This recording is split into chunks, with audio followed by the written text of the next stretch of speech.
Hello friend, स्वागत है आपका अपने चैनल आज क्लास में। जैसे आपको पता है क्रैश कोर्स स्टार्ट कर दिया गया और ये क्रैश कोर्स उन बच्चों के लिए काफ़ी महत्वपूर्ण है जिनकी तैयारी अभी पूरी नहीं हो पाई है। तो क्रैश कोर्स के माध्यम से हम लोग सभी विषयों के यहाँ पे चैप्टर वाइज सब्जेक्टिव क्वेश्चन और ऑब्जेक्टिव क्वेश्चन हम आपको बता रहे हैं। तो आप लोग एक भी प्रश्न स्किप मत कीजिएगा, शुरू से अंत तक देखिएगा। और आज हम लोग पढ़ने वाले हैं भूगोल के पहले पार्ट भारत संसाधन एवं उपयोग के सभी महत्वपूर्ण ऑब्जेक्टिव प्रश्न आपको बताया जाएगा। और ये सभी प्रश्न 2021 बोर्ड एग्जाम के लिए काफी महत्वपूर्ण रहेगा। तो आप लोग एक भी प्रश्न आप लोग स्किप मत कीजिएगा, शुरू से लेकर अंत तक देखिएगा। अगर आपको डेली यहाँ पे क्रैश कोर्स देखना है तो डेली शाम 8 बजे आप लोग लाइव आ जाइएगा, आपको क्लास यहाँ पे मिलेगा। तो आइए शुरू करते हैं यहाँ पे पहले नंबर प्रश्न से। और पहला प्रश्न देखिए काफी महत्वपूर्ण है। पहला प्रश्न है, प्राणियों के शरीर में कितने प्रतिशत जल की मात्रा निहित है? ए ऑप्शन है यहाँ पे 60%, बी ऑप्शन है 70%, सी ऑप्शन है 65%, डी ऑप्शन है यहाँ पे 75%। तो आपको बताना है यहाँ पे कि प्राणियों के शरीर में कितना प्रतिशत जल की मात्रा निहित होता है। तो यहाँ पे क्या हो जाएगा, 65% क्या हो जाएगा, यहाँ पे बिल्कुल सही हो जाएगा। जो ऑप्शन नंबर सी क्या हो जाएगा, यहाँ पे बिल्कुल सही हो जाएगा। ना ही 60% होगा, ना ही 70% होगा, कितना होगा, तो यहाँ पे 65% क्या हो जाएगा, यहाँ पे सही जवाब हो जाएगा। तो आप लोग भूल के भी 60% और 70% टिक नहीं लगाइएगा, नहीं तो आपका जो आंसर है वो गलत हो जाएगा। ये देखते हैं अगला प्रश्न यहाँ पे। अगला प्रश्न यहाँ पे देखिए 2 नंबर प्रश्न है, आधुनिक सभ्यता का ऋण किसे कहा जाता है? काफी महत्वपूर्ण प्रश्न है कि आधुनिक सभ्यता का ऋण किसे कहा जाता है। ए ऑप्शन है तांबा, बी ऑप्शन है लोहा, सी ऑप्शन है चांदी, डी ऑप्शन है मैग्नीज। तो आधुनिक सभ्यता का ऋण किसे कहा जाता है? तो लोहे को कहा जाता है। और लोहे को क्यों कहा जाता है कि जितने भी उद्योग धंधे होते हैं उसके जितने भी पार्ट पुर्जे या मशीन जो भी होती है वो किसकी बनी होती है, तो लोहे की ही बनी होती है। इसीलिए आधुनिक सभ्यता का ऋण किसे माना जाता है, लोहे को माना जाता है। यानी यहाँ पे बी ऑप्शन क्या हो जाएगा, यहाँ पे बिल्कुल सही हो जाएगा। ये देखते हैं अगला प्रश्न यहाँ पे। अगला प्रश्न यहाँ पे देखिए 3 नंबर प्रश्न है, भारत का प्रथम जल विद्युत संयंत्र की स्थापना कहाँ हुई थी? ए ऑप्शन है बिहार, बी ऑप्शन है उत्तर प्रदेश, सी ऑप्शन है दार्जिलिंग, डी ऑप्शन है यहाँ पे हरियाणा। तो यहाँ पे बताना है कि भारत का प्रथम जल विद्युत संयंत्र यानी जल से विद्युत बनाने वाला संयंत्र जिसे बोलते हैं हम लोग जल विद्युत संयंत्र की स्थापना कहाँ पे हुआ था?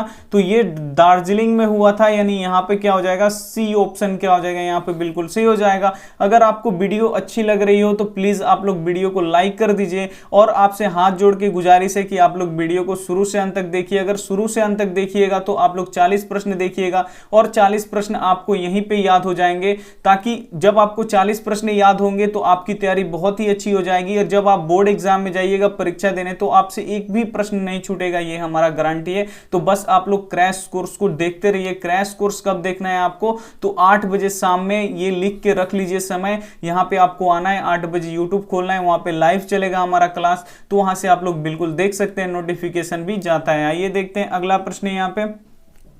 अगला प्रश्न यहाँ पे देखिए 4 नंबर प्रश्न है, एशिया का सबसे बड़ा परमाणु विद्युत गृह कहाँ स्थित है? यहाँ पे बताना है कि एशिया का सबसे बड़ा परमाणु विद्युत गृह कहाँ पे स्थित है। ए ऑप्शन है इस्लामाबाद, बी ऑप्शन है तारापुर, सी ऑप्शन है पटना, डी ऑप्शन है यहाँ पे संघाई। तो जो एशिया का सबसे बड़ा परमाणु विद्युत गृह है वो बताना है कि कहाँ है, तो वो कहाँ पे है, तारापुर में है। और ये प्रश्न भी आता है कि तारापुर कहाँ स्थित है, तो तारापुर कहाँ स्थित है, महाराष्ट्र में स्थित है। यानी यहाँ पे क्या हो जाएगा, बी ऑप्शन क्या हो जाएगा, यहाँ पे बिल्कुल सही हो जाएगा। एशिया का सबसे बड़ा परमाणु विद्युत गृह कहाँ पे है, तो तारापुर में है। तो ये आपको याद रखना है। और लास्ट में एक होमवर्क प्रश्न है, उसका जवाब आपको जरूर कमेंट बॉक्स में देना है, हम उसका रिप्लाई जरूर करेंगे। आइए देखते हैं अगला प्रश्न यहाँ पे।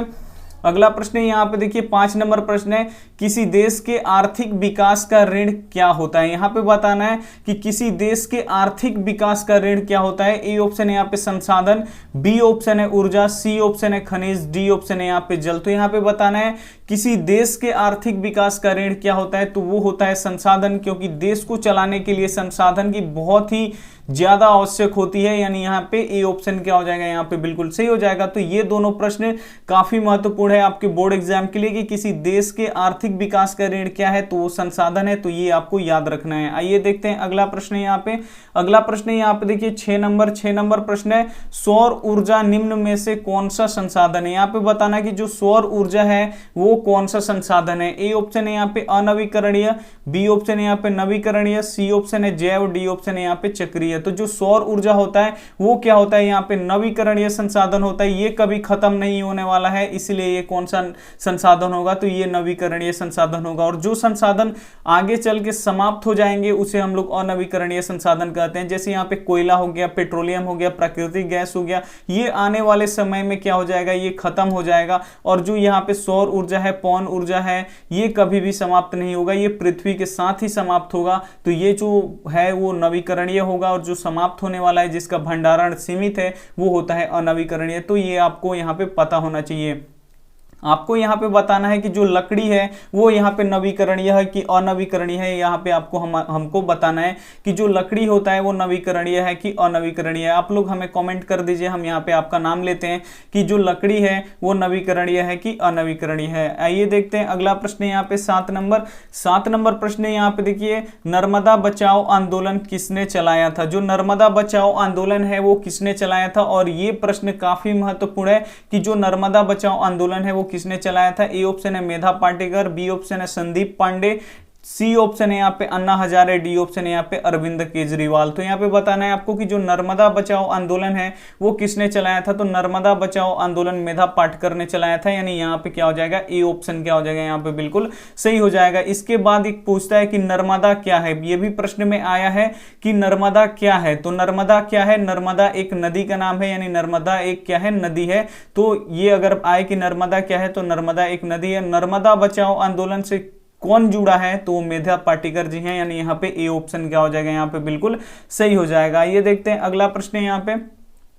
अगला प्रश्न यहाँ पे देखिए 8 नंबर, भारत का सबसे बड़ा लौह उत्पादक राज्य कौन सा है। यहाँ पे बताना है कि किस राज्य में लोहे का उत्पादन सबसे अधिक होता है, यानी सबसे बड़ा राज्य है वो लोहे का उत्पादन में। यानी ए ऑप्शन है यहाँ पे कर्नाटक, बी ऑप्शन है गोवा, सी ऑप्शन है उड़ीसा, डी ऑप्शन है यहाँ पे झारखंड। तो बताना है आपको कि भारत का सबसे बड़ा लौह उत्पादक राज्य, यानी सबसे ज्यादा जहां पे लौह उत्पादन होता है उस राज्य का यहाँ पे नाम आपको बताना है। तो वो राज्य कौन सा है जहां पे सबसे अधिक लोहा का उत्पादन होता है, वो कर्नाटक है, यानी यहाँ पे ए ऑप्शन क्या हो जाएगा, यहाँ पे बिल्कुल सही हो जाएगा। ये देखते हैं अगला प्रश्न यहाँ पे। अगला प्रश्न देखिए यहाँ पे 9 नंबर, काफी महत्वपूर्ण है। 9 नंबर प्रश्न है, मैग्नीज का उत्पादन किस राज्य में अधिक होता है। ये भी काफी महत्वपूर्ण प्रश्न है कि मैग्नीज का उत्पादन किस राज्य में सबसे अधिक होता है। ए ऑप्शन है यहाँ पे उड़ीसा, बी ऑप्शन है यहाँ पे झारखंड, सी ऑप्शन है यहाँ पे कर्नाटक, डी ऑप्शन है यहाँ पे गोवा। तो यहाँ पे बताना है कि मैग्नीज जो होता है उसका उत्पादन किस राज्य में सबसे अधिक होता है। तो ये उड़ीसा में सबसे अधिक होता है, यानी यहाँ पे क्या हो जाएगा, ए ऑप्शन क्या हो जाएगा, यहाँ पे बिल्कुल सही हो जाएगा। ये देखते हैं अगला प्रश्न है यहाँ पे। अगला प्रश्न यहाँ पे देखिए 10 नंबर प्रश्न है, एल्यूमिनियम बनाने में किस खनिज का उपयोग किया जाता है। जो एल्यूमिनियम होता है उसको बनाने में किस खनिज का हम लोग उपयोग करते हैं। ए ऑप्शन है यहाँ पे मैग्नीज, बी ऑप्शन है टीन, सी ऑप्शन है लोहा, डी ऑप्शन है यहाँ पे बॉक्साइट। तो यहाँ पे बताना है कि जो एल्यूमिनियम होता है जिससे हमारे घर का बर्तन बनता है, वो एल्यूमिनियम बनाने के लिए हम किस खनिज का उपयोग करते हैं। तो किस खनिज का हम लोग उपयोग करते हैं, तो बॉक्साइट जो खनिज होता है, जो यहाँ पे जो धरती से निकलता है बॉक्साइट, उससे हम लोग क्या बनाते हैं, यहाँ पे एल्यूमिनियम बनाते हैं, इसका निष्कर्षण करके। यानी यहाँ पे बॉक्साइट का निष्कर्षण करेंगे तो हमें क्या मिलेगा, एल्यूमिनियम मिलेगा। यानी यहाँ पे क्या हो जाएगा, डी ऑप्शन क्या हो जाएगा, यहाँ पे बिल्कुल सही हो जाएगा। वीडियो अच्छी लग रही हो तो आप लोग वीडियो को लाइक कर दीजिए, और आप लोग शुरू से लेकर अंत तक ऐसे बने रहिए। अगर हमारा क्रैश कोर्स आप देख लेते हैं, अगर आप नहीं भी पढ़े हैं, अगर ये क्रैश कोर्स देख लेते हैं, अच्छे से लिख के याद कर लेते हैं, तो बोर्ड एग्जाम में आप काफी ही अच्छा मार्क्स ला सकते हैं। आइए देखते हैं अगला प्रश्न है यहाँ पे। अगला प्रश्न है यहाँ पे देखिए 11 नंबर प्रश्न है यहाँ पे, यूरेनियम का प्रमुख उत्पादक स्थल कौन सा है। यहाँ पे बताना है कि यूरेनियम का प्रमुख उत्पादक स्थल कौन सा है। ए ऑप्शन है डिगबोई, बी ऑप्शन है झरिया, सी ऑप्शन है घाटशिला, डी ऑप्शन यहाँ पे जादूगोड़ा। तो यहाँ पे बताना है कि यूरेनियम का प्रमुख उत्पादक स्थल कौन सा है, यानी यूरेनियम का उत्पादन सबसे अधिक कहां से होता है। तो ये कहां से होता है, जादूगोड़ा से होता है, यानी यहाँ पे क्या हो जाएगा, डी ऑप्शन क्या हो जाएगा, यहाँ पे बिल्कुल सही हो जाएगा। और सबसे जो दुनिया में कीमती चीज है तो वो क्या है, यहाँ पे यूरेनियम है। तो ये आपको पता रखना है कि दुनिया का सबसे महंगा चीज कौन सा है, तो यूरेनियम है। और यूरेनियम सबसे अधिक कहां पे होता है, मतलब भारत में सबसे अधिक उत्पादन कहां पे होता है यूरेनियम का, तो ये जादूगोड़ा में होता है। यानी यहाँ पे डी ऑप्शन क्या हो जाएगा, यहाँ पे बिल्कुल सही हो जाएगा। ये देखते हैं अगला प्रश्न यहाँ पे। अगला प्रश्न यहाँ पे देखिए 12 नंबर प्रश्न है, देश के बांधों को किसने भारत का मंदिर कहा है? ए ऑप्शन है यहाँ पे महात्मा गांधी, बी ऑप्शन है राजेंद्र प्रसाद, सी ऑप्शन है यहाँ पे पंडित नेहरू, डी ऑप्शन है यहाँ पे विवेकानंद। तो देश के बांधों को किसने भारत का मंदिर कहा है, ये भी काफी महत्वपूर्ण प्रश्न है। तो जो डॉक्टर यहाँ पे जो पंडित नेहरू हैं इन्होंने कहा था कि जो देश के बांध है वो भारत के क्या है, मंदिर है, यानी यहाँ पे सी ऑप्शन क्या हो जाएगा, यहाँ पे बिल्कुल सही हो जाएगा। ये देखते हैं अगला प्रश्न यहाँ पे 13 नंबर प्रश्न यहाँ पे देखिए, किस राज्य में खनिज तेल का विशाल भंडार है? यहाँ पे बताना है कि वो कौन सा राज्य है जहाँ पे खनिज तेल का विशाल भंडार है। ए ऑप्शन है यहाँ पे असम, बी ऑप्शन है राजस्थान, सी ऑप्शन है बिहार, डी ऑप्शन है यहाँ पे उत्तर प्रदेश। तो यहाँ पे बताना है कि वो कौन सा राज्य है जहाँ पे खनिज तेल का विशाल भंडार है। तो वो असम राज्य है जहाँ पे खनिज तेल का यहाँ पे विशाल भंडार है, यानी यहाँ पे ए ऑप्शन क्या हो जाएगा, यहाँ पे बिल्कुल सही हो जाएगा। ये देखते हैं अगला प्रश्न यहाँ पे। अगला प्रश्न यहाँ पे देखिए 14 नंबर प्रश्न है, कौन प्राथमिक ऊर्जा का उदाहरण नहीं है? इसमें से पहचानना है कि कौन प्राथमिक ऊर्जा का उदाहरण नहीं है। ए ऑप्शन है यहाँ पे कोयला, बी ऑप्शन है पेट्रोलियम, सी ऑप्शन है प्राकृतिक गैस, डी ऑप्शन है यहाँ पे सौर ऊर्जा। तो यहाँ पे बताना है कि कौन प्राथमिक ऊर्जा का उदाहरण नहीं है। तो यहाँ पे देखिए जो कोयला है, याद रखना है आपको कि ये प्राथमिक ऊर्जा है। यहाँ पे देखिए जो पेट्रोलियम है ये भी प्राथमिक ऊर्जा है, और जो ये प्राकृतिक गैस है ये भी क्या है, प्राथमिक ऊर्जा है। लेकिन यहाँ पे जो सौर ऊर्जा है वो प्राथमिक ऊर्जा का उदाहरण नहीं है, यानी यहाँ पे डी ऑप्शन क्या हो जाएगा, यहाँ पे बिल्कुल सही हो जाएगा। ये तीन काफी महत्वपूर्ण है, ये तीनों क्या है, प्राथमिक ऊर्जा है। तो इन्हें आपको क्या करना है, याद रखना है। ये प्रश्न पूछ सकता है कि कौन इसमें से प्राथमिक ऊर्जा है। आइए देखते हैं अगला प्रश्न यहाँ पे। अगला प्रश्न यहाँ पे देखिए 15 नंबर प्रश्न है, पंजाब में भूमि निम्नीकरण का मुख्य कारण कौन सा है? यहाँ पे बताना है कि जो पंजाब में भूमि निम्नीकरण होता है उसका मुख्य कारण क्या है। ए ऑप्शन है यहाँ पे गहन कृषि, बी ऑप्शन है अधिक सिंचाई, सी ऑप्शन है यहाँ पे वनोन्मूलन, डी ऑप्शन है यहाँ पे अति पशुचरण। तो जो पंजाब भूमि निम्नीकरण होता है उसका मुख्य कारण क्या है, तो अधिक सिंचाई है, यानी यहाँ पे क्या हो जाएगा, बी ऑप्शन क्या हो जाएगा, यहाँ पे बिल्कुल सही हो जाएगा। ये देखते हैं अगला प्रश्न यहाँ पे। अगला प्रश्न ये देखिए यहाँ पे 16 नंबर प्रश्न है, काली मिट्टी किस फसल के लिए उपयोगी होती है? जो काली मिट्टी होती है वो किस फसल के लिए उपयोगी होती है, यानी काली मिट्टी पे सबसे अधिक कौन सा फसल होता है? ए ऑप्शन है यहाँ पे कपास, बी ऑप्शन है गेहूं, सी ऑप्शन है यहाँ पे चावल, डी ऑप्शन है यहाँ पे ईख। तो जो काली मिट्टी होती है वो किस फसल के लिए सबसे अधिक उपयोगी होती है? तो वो कपास के लिए काफी अधिक उपयोगी होती है, यानी यहाँ पे क्या हो जाएगा, ए ऑप्शन क्या हो जाएगा, यहाँ पे बिल्कुल सही हो जाएगा। आप एक भी प्रश्न स्किप मत कीजिएगा, शुरू से लेकर अंत तक देखते रहिए, और जो प्रश्न याद नहीं है उसका स्क्रीनशॉट ले लीजिए या उसे आप लोग नोटबुक पे लिख के याद कर लीजिए। लेकिन याद कर लीजिए आप, क्योंकि जब आप बोर्ड एग्जाम देने जाएंगे तो आपसे एक भी प्रश्न नहीं छूटेगा। और हम जो पढ़ाते हैं वो बोर्ड एग्जाम के हिसाब से ही पढ़ाते हैं, एनसीईआरटी के हिसाब से ही पढ़ाते हैं, ताकि हम बच्चों को धोखा ना दे पाए। जो बिल्कुल ओरिजिनल पढ़ाई होती है वही हम आपको पढ़ाते हैं। ये देखते हैं अगला प्रश्न यहाँ पे।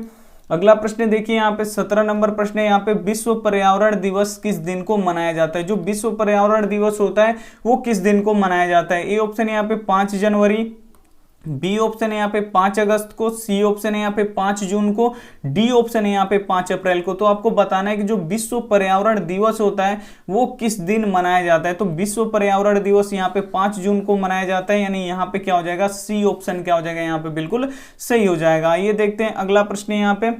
अगला प्रश्न यहाँ पे देखिए 18 नंबर प्रश्न है, पीतल बनाया जाता है। जो पीतल होता है वो एक मिश्र धातु होता है, ये आपको पता होना चाहिए। तो जब पीतल हम लोग बनाते हैं तो उसमें कौन कौन से पदार्थों को आपस में मिलाया जाता है? ए ऑप्शन है यहाँ पे तांबा और जिंक, बी ऑप्शन है जस्ता से, सी ऑप्शन है यहाँ पे तांबा और लोहा से, डी ऑप्शन है यहाँ पे लोहा और क्रोमियम से।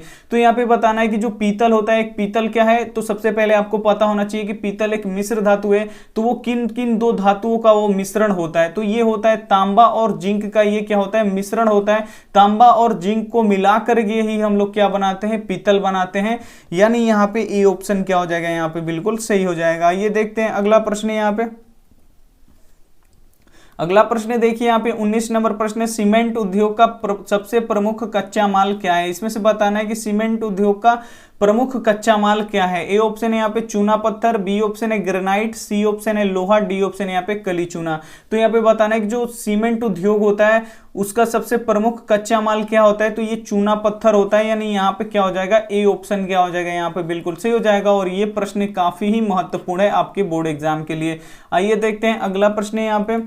अगला प्रश्न यहाँ पे देखिए 20 नंबर प्रश्न है, जामनगर तेल शोधक कारखाना किस राज्य में स्थित है। जो जामनगर तेल शोधक कारखाना है वो बताना है आपको किस राज्य में स्थित है। ए ऑप्शन है बिहार, बी ऑप्शन है असम, सी ऑप्शन है उत्तर प्रदेश, डी ऑप्शन है यहाँ पे गुजरात। तो जामनगर तेल शोधक कारखाना किस राज्य में स्थित है, तो ये गुजरात में स्थित है, यानी यहाँ पे क्या हो जाएगा, डी ऑप्शन क्या हो जाएगा, यहाँ पे बिल्कुल सही हो जाएगा। जो जामनगर तेल शोधक कारखाना है वो कहाँ पे है, तो गुजरात में है, यानी यहाँ पे डी ऑप्शन क्या हो जाएगा, यहाँ पे बिल्कुल सही हो जाएगा। ये देखते हैं अगला प्रश्न यहाँ पे 21 नंबर प्रश्न है, सोपानी कृषि किस राज्य में होता है।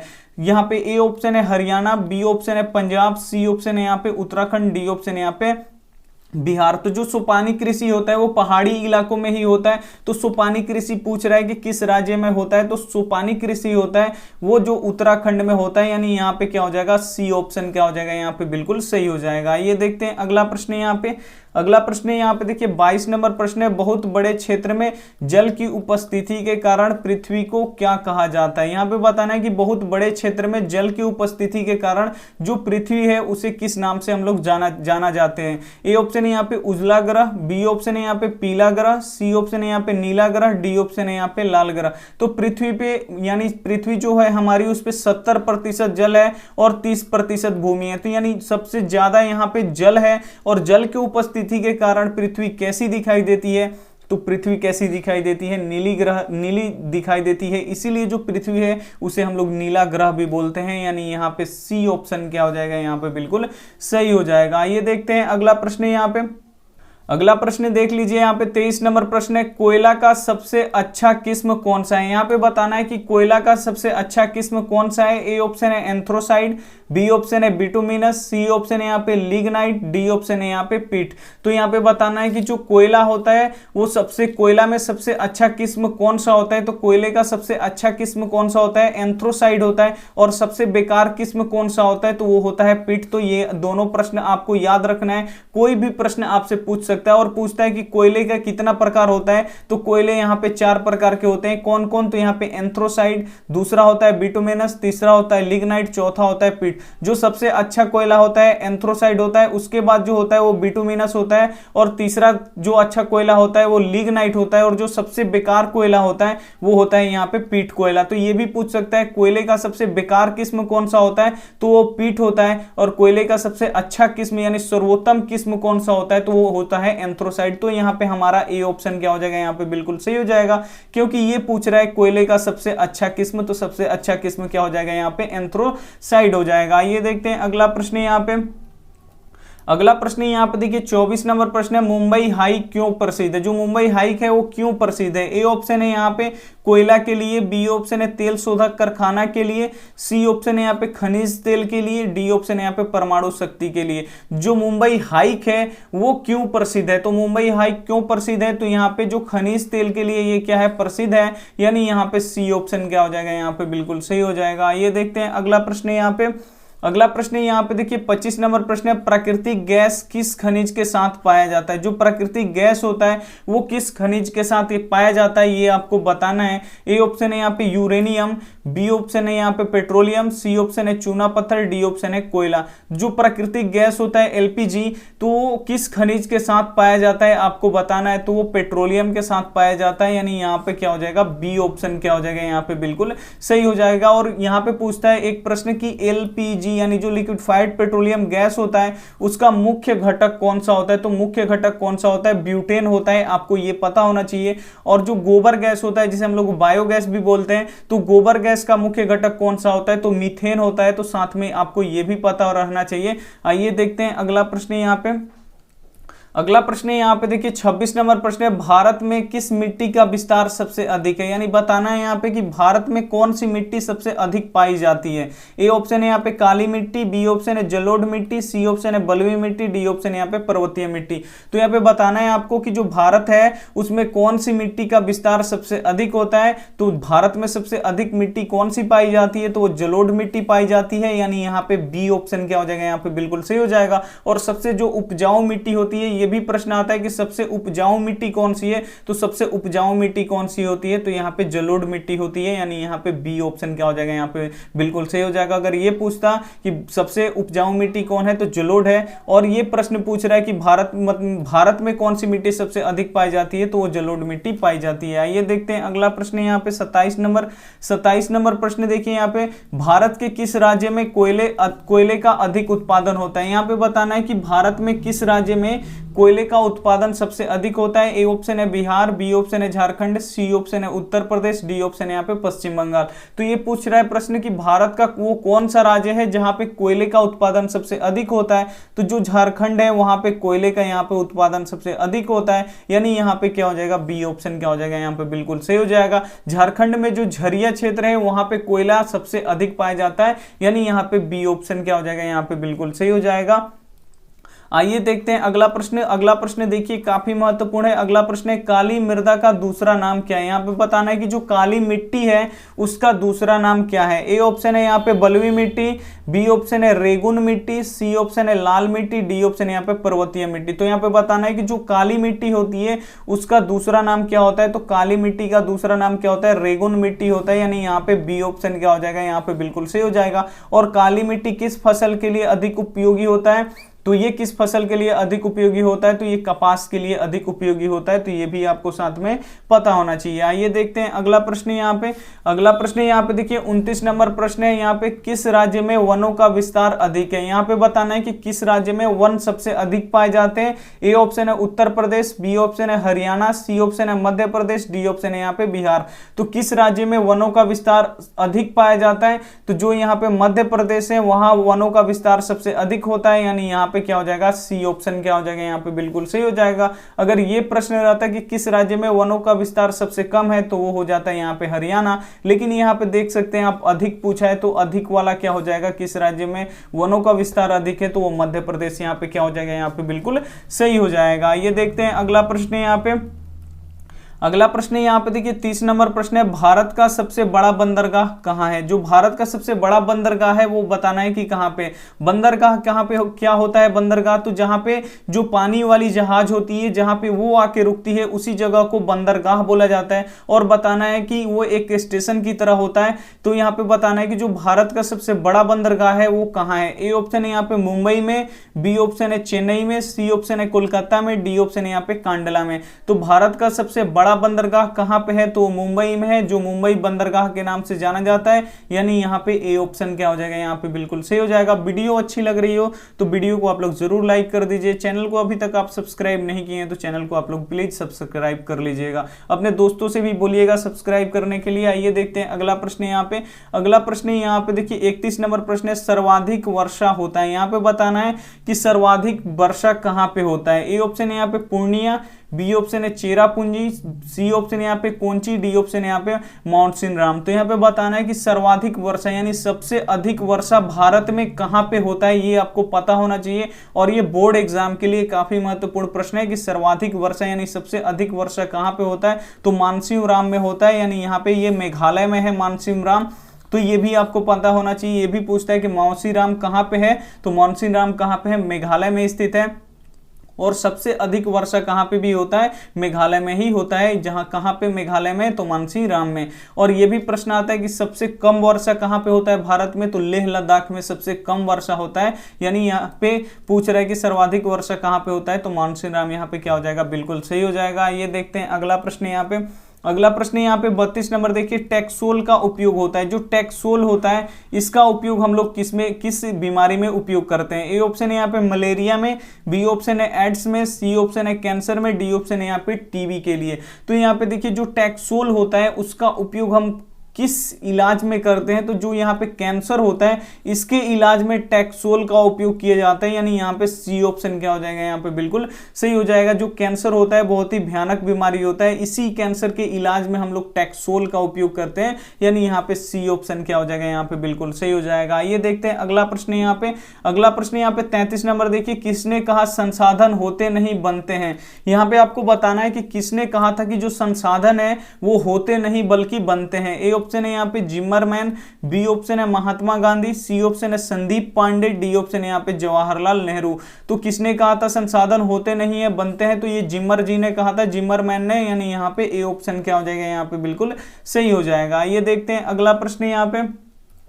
अगला प्रश्न यहाँ पे देखिए 34 नंबर प्रश्न है, भारत में कितने राज्य हैं। ये काफी महत्वपूर्ण प्रश्न हो चुका है कि भारत में कितने राज्य हैं। ए ऑप्शन है यहाँ पे 28, बी ऑप्शन है यहाँ पे 29, सी ऑप्शन है यहाँ पे 30, डी ऑप्शन है यहाँ पे 27। तो सभी लोग यहाँ पे 29 आप लोग टिक लगाइएगा, जो गलत हो जाएगा। भारत में कितने राज्य हैं, तो भारत में अब कितने राज्य बच गए हैं, तो 28 राज्य भारत में बच गए हैं, जो ऑप्शन नंबर ए क्या हो जाएगा यहाँ पे बिल्कुल सही हो जाएगा। पहले कितने राज्य थे, 29 राज्य थे, तो ये आपको पता था पहले, लेकिन अब एक राज्य को क्या कर दिया गया है, दो भागों में बांट दिया गया है, और दो यहाँ पे जो एक राज्य को दो भागों में बांटा गया है, तो दोनों को क्या बना दिया गया है, केंद्र शासित प्रदेश। तो पहले केंद्र शासित प्रदेश से थे 7, अब कितना केंद्र शासित प्रदेश हो गए, 2 और जुड़ गए इसमें, यानी 9 केंद्र शासित प्रदेश हो गए, और राज्य कितना हो गया, 28 राज्य हो गया। और सबसे नया राज्य कौन सा है, तो सबसे नया राज्य आपको क्या करना है, कमेंट करके हमको बताना है कि सबसे नया राज्य कौन सा है। आपको यहीं पे आप कमेंट करके बताइए कि भारत का सबसे नया राज्य कौन सा है, जो अभी हाल फिलहाल में ही बना है, वो भारत का कौन सा नया राज्य है। आप हमें कमेंट करके बता दीजिए, आपका हम यहाँ पे नाम ले रहे हैं। आइए देखते हैं अगला प्रश्न यहाँ पे 35 नंबर प्रश्न है, निम्न में से कौन केंद्र शासित प्रदेश है। इसमें से पहचानना है कि कौन केंद्र शासित प्रदेश है। ए ऑप्शन है उत्तराखंड, बी ऑप्शन है छत्तीसगढ़, सी ऑप्शन है चंडीगढ़, डी ऑप्शन है यहाँ पे केरल।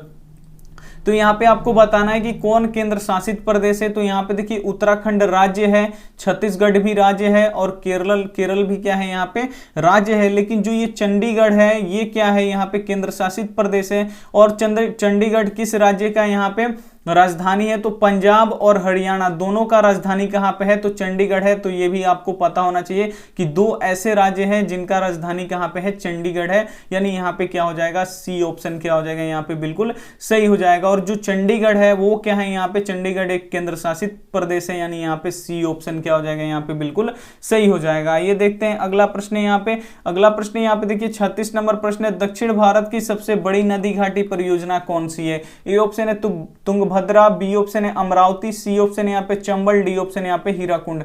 तो यहाँ पे बताना है कि दक्षिण भारत की सबसे बड़ी नदी घाटी परियोजना कौन सी है, तो तुंगभद्रा क्या है यहाँ पे सही जवाब हो जाएगा। जो दक्षिण भारत की सबसे बड़ी नदी घाटी परियोजना है तो वो है तुंगभद्रा, यानी यहाँ पे ए ऑप्शन क्या हो जाएगा यहाँ पे बिल्कुल सही हो जाएगा। आइए देखते हैं अगला प्रश्न यहाँ पे।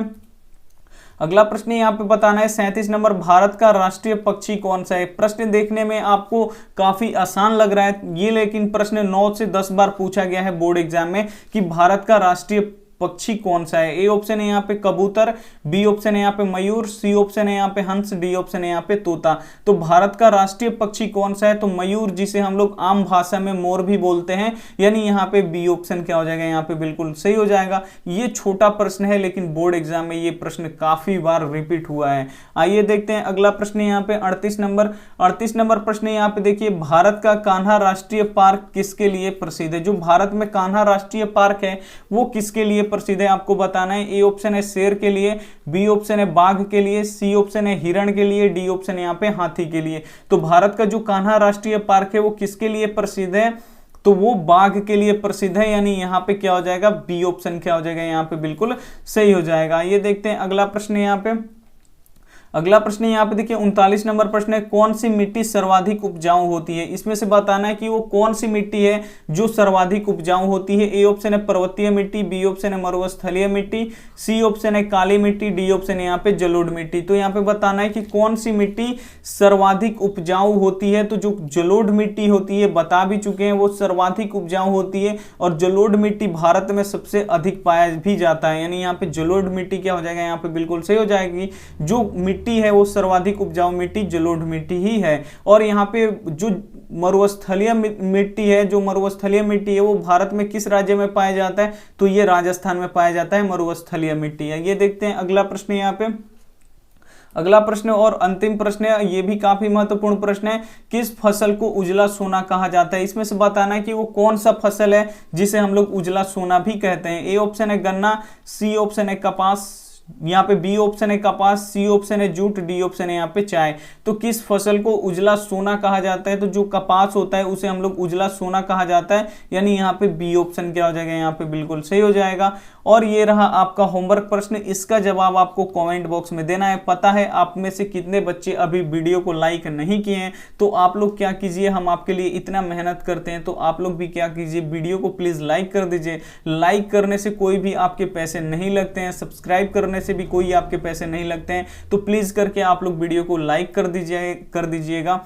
यहाँ पे देख लीजिए होमवर्क प्रश्न है सुंदरवन है, यहाँ पे बताना है कि जो सुंदरवन है वो कहाँ है, आपको बताना है। ए ऑप्शन है कर्नाटक में, बी ऑप्शन है पश्चिम बंगाल में, सी ऑप्शन है केरल में, डी ऑप्शन है यहाँ पे महाराष्ट्र में। तो जो भी ऑप्शन इसमें से आपको सही लगे वो आप हमें क्या कर दीजिएगा, कमेंट कर दीजिएगा। और एक बार फिर आपसे बोल रहे हैं प्लीज करके आप लोग वीडियो को लाइक कर दीजिएगा। चैनल को सब्सक्राइब नहीं किए तो चैनल को आप सब्सक्राइब कर लीजिएगा। वीडियो को शेयर जरूर कीजिएगा अपने भाई बहन दोस्तों के पास, रिश्तेदार के पास, जो भी आपके रिलेटिव पढ़ते हैं 10वीं कक्षा में, तो उनके पास ये वीडियो जरूर शेयर कीजिएगा और बोलिएगा चैनल को सब्सक्राइब करने के लिए। थैंक यू फॉर वॉचिंग, मिलते हैं अगली वीडियो में, तब तक आप मन लगा के पढ़ाई कीजिए और जो लिखवाते हैं उसका आप लोग रिविजन कीजिए, उसे नोटबुक पे लिख के याद कीजिए ताकि आपकी तैयारी बहुत ही अच्छी हो सके। तब तक अपना ध्यान रखिए, मन लगा के पढ़ाई कीजिए। Take care and bye.